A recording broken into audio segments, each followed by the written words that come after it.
दोस्तों नमस्कार। स्वागत है आपका द न्यूज लॉन्चर के इस यूट्यूब मंच पर।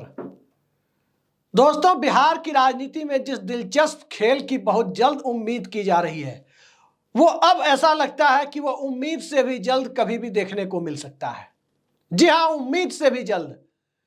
और ऐसा इसलिए क्योंकि 4 सीटों के उपचुनाव के दरमियान जो चीजें सामने आई, प्रचार अभियान के दरमियान जो चीजें सामने आई, आज आखिरी दिन बिल्कुल अंतिम समय में लीपापोती की कोशिशों के बावजूद, ताकि बाहर में खबर ना फैले, ये रोकने की कवायद के बावजूद वो चीजें सबके सामने पब्लिक डोमेन में आकर खड़ी हो गई। और अब तो सवाल पूछा जा रहा है कि आखिर चाचा का इंतजार भतीजे को है या भतीजा का इंतजार चाचा को है।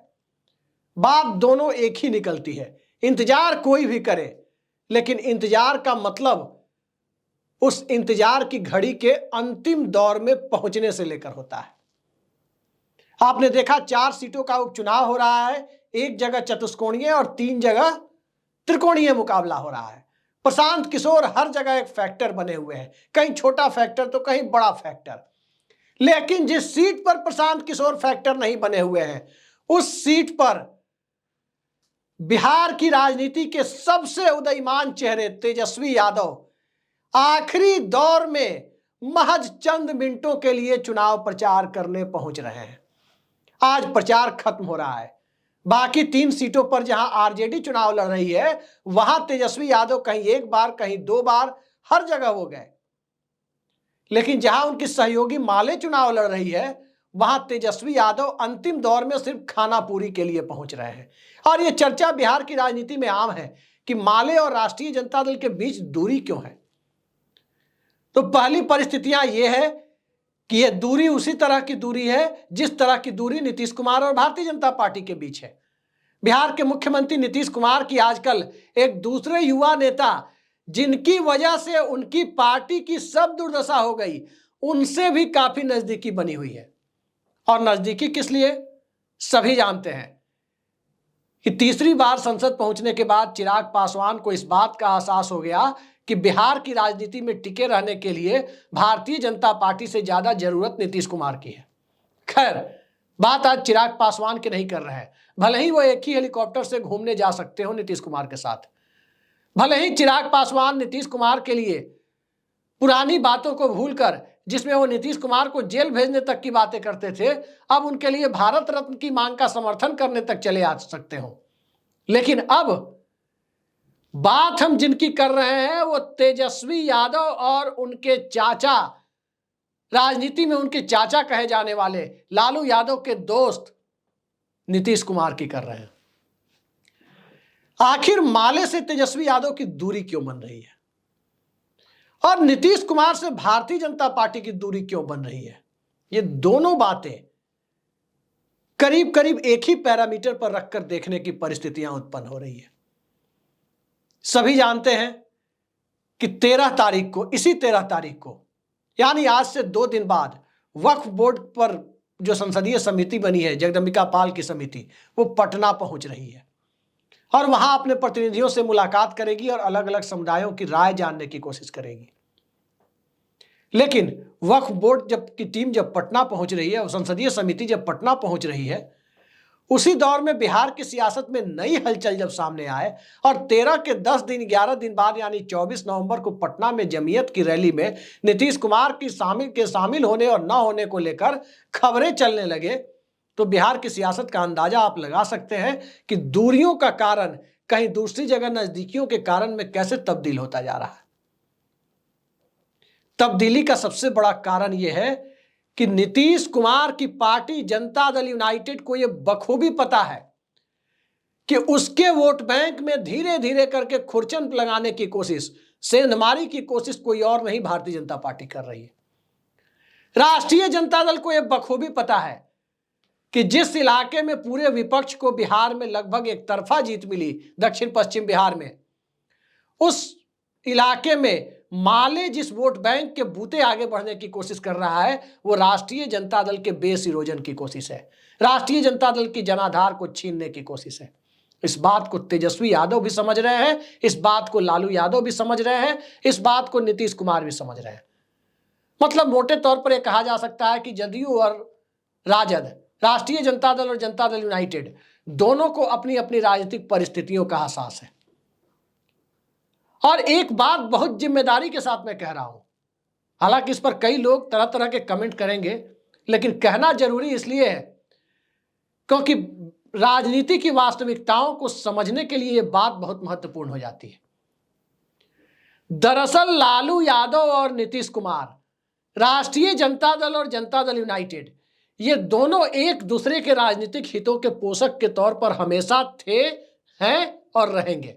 और कैसे राजनीतिक दलों हितों के पोषक हैं, जरा इसको समझिए। दोनों एक ही पेड़ जनता दल की दो शाखाएं हैं, जनता दल यूनाइटेड और राष्ट्रीय जनता दल, और एक दूसरे के हितों की पोषक कैसे हैं, इसे समझने के लिए आपको मैं एक छोटा उदाहरण देता हूं। हिंदुस्तान यूनिलीवर कंपनी का नाम आपने सुना होगा। हर घर में उसका साबुन वगैरह इस्तेमाल होता है। अब वो हिंदुस्तान यूनिलीवर कंपनी अलग अलग तरह के प्रोडक्ट बनाती है। साबुन को ही उदाहरण के तौर पर लें तो एक थोड़ा खुशबूदार साबुन आपके लिए आता है पियर्स के नाम से।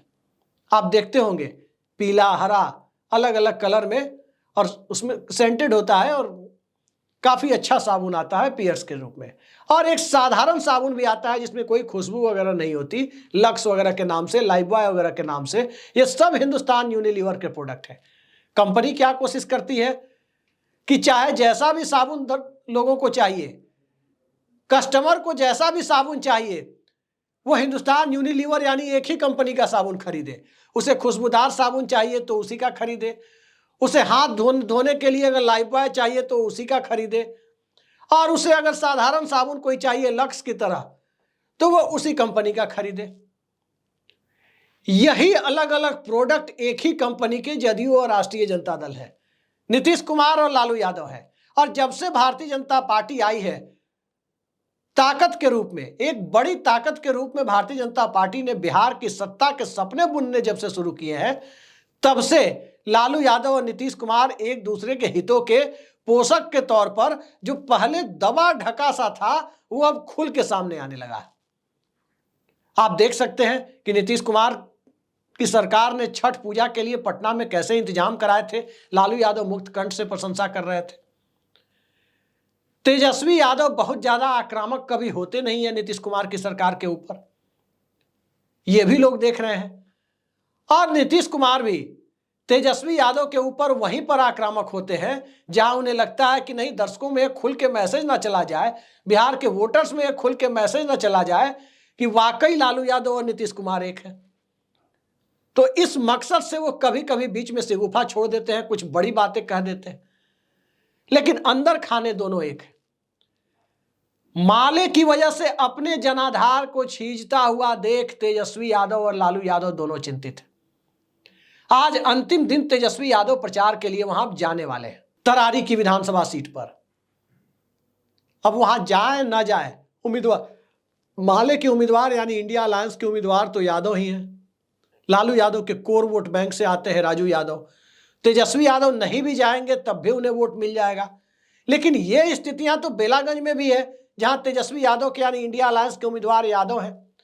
फिर क्यों एक बार से ज्यादा राजद के बड़े नेतागण वहां दौरा कर रहे हैं, खुद तेजस्वी यादव जा चुके हैं। यह फर्क है, बड़ा फर्क है, जो समझने की जरूरत है कि आखिर बिहार की राजनीति में चल क्या रहा है। ठीक इसी तरह से देखें, एक तरफ जहां दिन रात भाजपा के लोगों ने मुसलमान मुसलमान मुसलमान लगा रखा है, गिरिराज सिंह से लेकर तमाम तरह के लोग, कोई कह रहा है एक होंगे तो सेफ होंगे, कोई कह रहा है बटेंगे तो कटेंगे, सब हिंदुओं को एक कर रहे हैं 5 किलो राशन के लिए। तो ये सारी परिस्थितियां जब दिखाई दे रही है तो नीतीश कुमार भी मुसलमान मुसलमान कर रहे हैं। वो भी मुसलमान वर्ग को बिहार में एहसास दिला रहे हैं कि चाहे वो जिस गठबंधन में जब भी रहे हो, उनके हितों को चोट नहीं पहुंचने दी। वो पसमानदा को याद दिला रहे हैं, पिछड़े वर्ग, अति पिछड़े वर्गों के लिए कितना काम किया, वो सब अपना गिना रहे हैं। कारण क्या है कि भारतीय जनता पार्टी के लाइन के ठीक उलट जाकर नीतीश कुमार अल्पसंख्यक समुदाय को अपने साथ जोड़ने की कोशिश कर रहे हैं। आज की तारीख में जिस ढंग से भाजपा माहौल बना रही है, मुझे नहीं लगता कि नीतीश कुमार भाजपा के साथ अगर बने रह गए तो उन्हें अल्पसंख्यक समुदाय और खासकर पिछड़े वर्ग के अल्पसंख्यक और उनकी महिलाओं का वोट नीतीश कुमार की जेडीयू को मिल भी पाएगा। तेजस्वी यादव अपनी चुनावी सफलता को लोकसभा चुनाव से ही देख रहे हैं कि बहुत ज्यादा वो कर पाने की स्थिति में नहीं है, और इन दोनों को यह लग रहा है कि कहीं ना कहीं कांग्रेस पार्टी को यदि ज्यादा स्पेस बिहार में मिला, या कांग्रेस पार्टी या फिर एक बार और राष्ट्रीय जनता दल बिहार में सत्ता में नहीं आई, 2005 में हारी, 2010 में हारी, 15 में नीतीश कुमार के बूते जीत गई, 20 में जीतने की हालत में चिराग मॉडल की वजह से पहुंच गई, लेकिन फिर हार गई। तो अगर पांचवी बार भी बिहार में तेजस्वी यादव को विपक्ष में सत्ता नहीं मिली, जो अभी विपक्ष में है, उसके बाद उन्हें सत्ता के हालात नहीं बने, तो फिर निराश हो चुका अल्पसंख्यक समुदाय नए विकल्प की तलाश शुरू करेगा। अब वहां कांग्रेस अपनी मार्केटिंग अच्छे से कर ले, चाहे जन स्वराज पार्टी अपनी मार्केटिंग अच्छे से कर ले, तो यह बात तेजस्वी यादव बखूबी समझ रहे हैं कि उन्हें नीतीश कुमार की कितनी जरूरत है। नीतीश कुमार भी समझ रहे हैं कि पिछली बार तो चिराग मॉडल ने 43 पर लाकर पटक दिया था जेडीयू को, अब यदि इस बार रहे तो कहीं 23 पर आने की नौबत ना आ जाए। यही कारण है कि दोनों फूंक फूंक कर कदम रख रहे हैं। माले के मामले में, कांग्रेस के मामले में राजद, राहुल गांधी आखिर क्यों एक ही होटल में रुकने के बावजूद तेजस्वी यादव से रांची में नहीं मिले, ये सारी चीजें लोग समझ रहे हैं। कांग्रेस पार्टी के आने से, भाजपा के आने से तो कम से कम राष्ट्रीय जनता दल के हाथ में सत्ता नहीं है, जनाधार तो सुरक्षित है, राजनीति करने के लायक पर्याप्त वोटों का संसाधन तो मौजूद है। लेकिन कांग्रेस पार्टी ताकतवर होगी तब तो बिहार में राष्ट्रीय जनता दल का जो वोटों का एटीएम है उसे ही कबाड़ कर ले जाएगी, यानी अल्पसंख्यक वोट।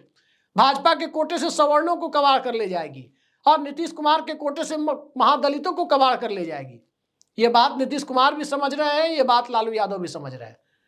यही कारण है कि लालू यादव और तेजस्वी यादव एक साथ कभी भी आने की गुंजाइश को बनाते हुए दिख रहे हैं। अब यह गुंजाइश किस रूप में सामने आएगी, कम से कम 23 नवंबर का नतीजा देख लेना चाहिए, और उस नतीजे के बाद इस निष्कर्ष पर पहुंचना आज की तुलना में बहुत ज्यादा आसान हो जाएगा कि आखिर बिहार की सियासत का ऊंट किस करवट बैठने जा रहा है। तो इंतजार कीजिए, 23 का नतीजा भी देख लेते हैं, उपचुनाव का, 2 राज्यों का, और उसके साथ साथ 24 को जमीयत की रैली को भी देख लेते हैं। आज के लिए इतना ही, नमस्कार।